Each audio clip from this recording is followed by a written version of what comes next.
You know that feeling you get when you see something that you weren't supposed to see? That gut-wrenching churn that you feel in the pit of your stomach when you realize that you can't unsee whatever it is that you've witnessed? That feeling where it almost feels like you've made a mistake by witnessing whatever it was, but yet it was completely beyond your control. Yeah, I know that feeling. In fact, I've definitely seen something that I shouldn't have. And now that something is watching me. I doubt I have much time, so I'll try to make this quick. I don't know what use it is of me giving you any warning. Should you find yourself in my situation, there's nothing you can do anyway. At least, nothing that I know of. I don't know why it chose me. I don't know why it chooses anyone. But should it choose you, the only thing that you can do is pray that you manage to avoid looking at it, no matter how hard it tries to get your attention. I don't know when or how it first saw me. I guess probably on one of the many nights that I was walking home late after class, when I cut through the park by the lake. That's where it seems to be most of the time. So, if at all possible, avoid that park. Or any park at night, I guess. That seems like a pretty good rule of thumb to follow anyway, so it shouldn't be too difficult for you to follow. But whenever it was that it actually saw me, it must have been when it chose me. I don't know if it chose me because I took that route on a regular basis or if I'm just lucky. But either way, all it took was 2 weeks of me taking that same route home every night before it had made its decision. Anyway, 2 weeks. At the 2-week mark is when it decided that I was its target. Target probably isn't a good word for it. Prey is a more appropriate term. That night felt just like any other night. I was exhausted from a long day and had my earphones in as I made my way through the park. The park has a lot of trees along the lake and sidewalk. Not enough to be considered a forest or anything, but enough that against the dim orange glow of the street lamps, they created dozens and dozens of tall, dark silhouettes. It was a little eerie, but it wasn't enough to keep me from taking that way home for the last 2 weeks straight. On that particular night, about halfway through the park, is when it first tried to get my attention. It started with a sound that made me take out my earphones, confused and searching all around me for the source. Have you ever been wearing earphones or headphones and thought you heard someone say your name, but you just couldn't tell for sure? That's what this was like. It was subtle, but enough for me to notice and freeze in my tracks. I can't really describe what the noise was. It sounded like a whisper, but I couldn't make out any of the words. The sound was gone as soon as I took out my earphones, and after a quick 360 to assess my surroundings, I came to the conclusion that my mind was playing tricks on me due to exhaustion. A little spooked, I made the second half of my trip through the park a lot quicker than the first. Fortunately for me, I hadn't been paying enough attention to notice it standing about 500 feet away from me beneath one of the street lamps. The next night was different. My morning classes had been canceled, so I wasn't nearly as exhausted on the trip home. My mind was on the new video game that I had tucked into my backpack that I was planning on tearing into when I got back to my house.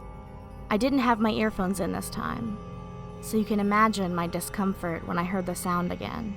The bizarre part about it was that even without the headphones, the sound was still the same. Something resembling quiet murmuring, just slightly too low to make out the words. It was so brief, like someone saying my name to try and get my attention, but so quickly and quietly that I just couldn't tell for certain. The hair on the back of my neck stood on end, and I cautiously looked to the right and the left of me, expecting to see a hobo or possibly just someone on their smartphone mumbling under their breath to themselves as they lose yet another game of Words with Friends. When I didn't see anyone, I got the feeling that I was being watched. Thoroughly freaked out, I slowly took a step forward to continue my journey. Without skipping a beat, the sound of a branch snapping on the ground echoed about 500 feet behind me, off to the side of the walkway. Now genuinely frightened, I began to sprint as fast as I could away from the source of the noise. After putting an additional 600 to 700 feet between me and the noise in question, I made the mistake of turning around to look behind me. Although it was too far to see clearly, I was able to make out a tall, thin figure against the glow of the street lamp that it stood under. From as far away as I was, it could have looked like a person, but I didn't give it a second look as I booked it out of the park. Little did I know, that first glimpse was enough for it to get closer to me the next time around. I got out of class early the next day, and chalking last night's events up to either my imagination or some weirdo who wanted to sell me drugs in the park, I decided that since it was still daylight that it would be safe for me to take my normal park route home. I figured there'd be people in the park at that time of the day, and no shadows to play tricks on my mind. Feeling totally at ease, I decided to swing by the little ice cream cart that the local sweet old man who sold ice cream would push around the lake during the afternoon. I ordered my favorite, an ice cream sandwich, but felt a cold shiver run down my spine as the old man lifted the shiny glass cover of his cart to retrieve it. That familiar, unsettling noise echoed through my ears, and in the reflection of the glass, I caught a glimpse of the same tall, dark figure from the night before. This time, about 400 feet away from me. I froze, terrified for the brief few seconds that the old man had the cover of the cart lifted to retrieve my purchase. My mind scrambled to remember what I had seen, but what my memory provided back to me didn't seem humanly possible. The figure was easily 8, maybe 9 feet tall. Whoever, or whatever it was dressed in a long black cloak, for lack of a better word. The face was the hardest part to remember. By this point, I still hadn't focused on its face. Not that it made a difference. My thoughts raced, trying to comprehend why the ice cream guy wasn't freaking out with me at whatever the thing standing behind me was. The old man cheerfully handed me my purchase, raising an eyebrow and asking me if I was okay. I guess I must have nodded because he didn't press the issue. After a short moment of silence and no terrified reaction to anything behind me from the ice cream cart man, I mustered the courage to look behind me. Nothing there. I took my ice cream and proceeded on my walk home, my brain reeling for an answer as to what just happened. I took note that finals were next week and dutifully chalked up the alleged hallucinations to the underlying stress. I tried to shake off the uneasy feeling, but it never quite went away, even after I made it home. I didn't know why, but I had felt like something had followed me. I wasn't as lucky the next evening. The park was closed for maintenance, and my second option was to walk around the outside of the fence, an extra 20-minute walk down a quiet thoroughfare, with an iron fence on one side and a poorly lit street on the other. I let out an aggravated sigh and began to make my way along the fence. I wish I had remembered my earphones instead of leaving them at school, because after about 10 minutes of walking in silence, a sound made my stomach sink. It started out so softly that I didn't hear it over the sound of myself walking, but eventually it became audible enough that I could clearly make out what it was.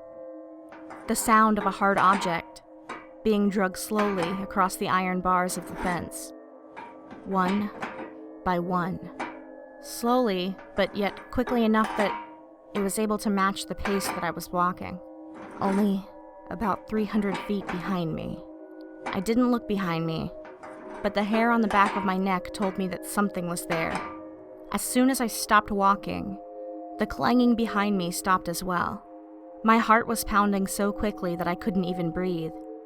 I don't know which was worse, knowing that something was behind me, but not what it was, or the idea of turning around and actually seeing it with my own eyes.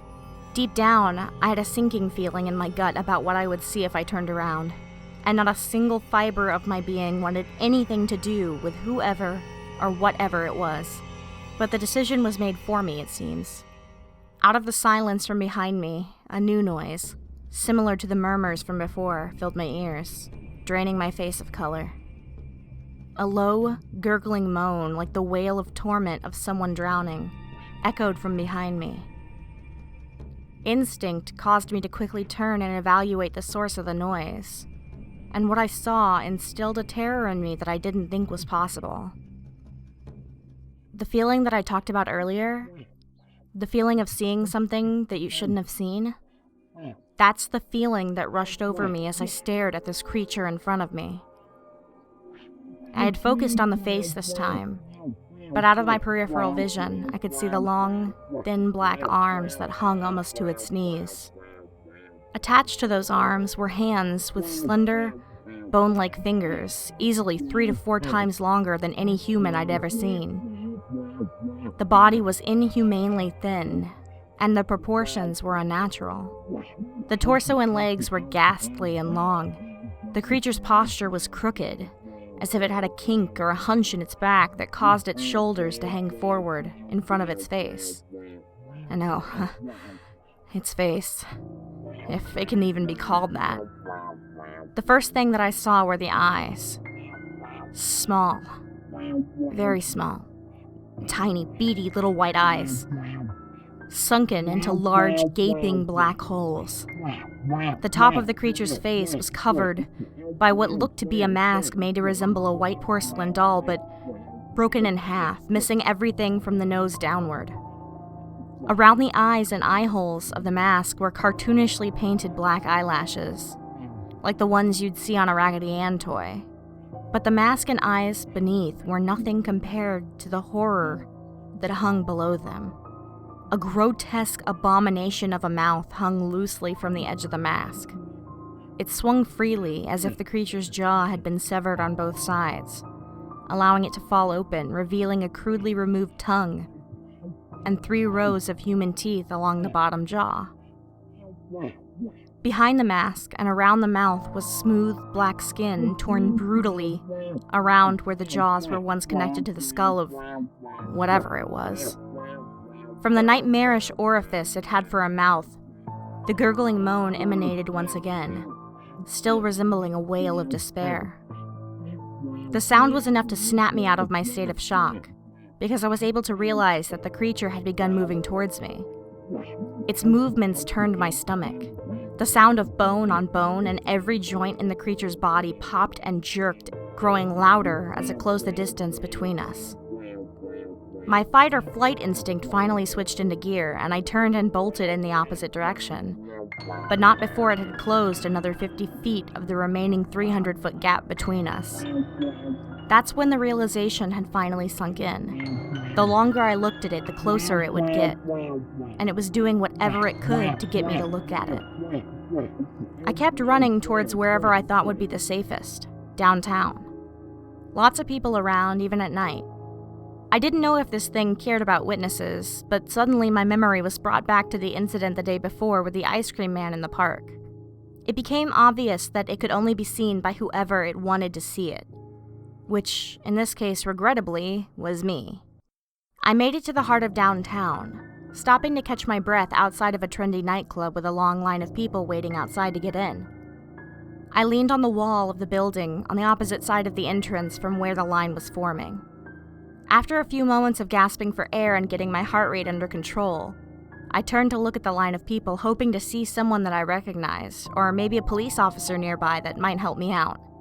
Instead, amidst the line of people, what caught my eyes were those cold, piercing white beads and that smooth, haunting porcelain face. It towered high above any of the other patrons, its blank stare fixed on me from behind the people. It began to move alongside the line of people, barely giving me a chance to react before it had closed another 100 feet. By the time I stopped looking at it, it was only 150 feet away, making that stomach-churning wailing noise. It gained another 50 feet when I accidentally turned and saw its reflection in the side mirror of a taxi parked outside the nightclub. Fast forward to now. I had made it all the way back home, but it gained another 50 feet when I saw it standing in the yard outside my bedroom window. If it keeps moving at the same pace, then I estimate that I only get one more look before it gets to me. You see, I've locked myself in the bathroom and the door faces the mirror, so no matter whether I walk backwards or forwards out of here, I'm sorta out of luck. I can hear that noise coming from outside the door, and even if I do make it out of this room, it's only a matter of time until I pass a reflective surface. So hopefully this message reaches you before it's too late if you find yourself in the same situation. So, remember your manners, because it's not polite to stare.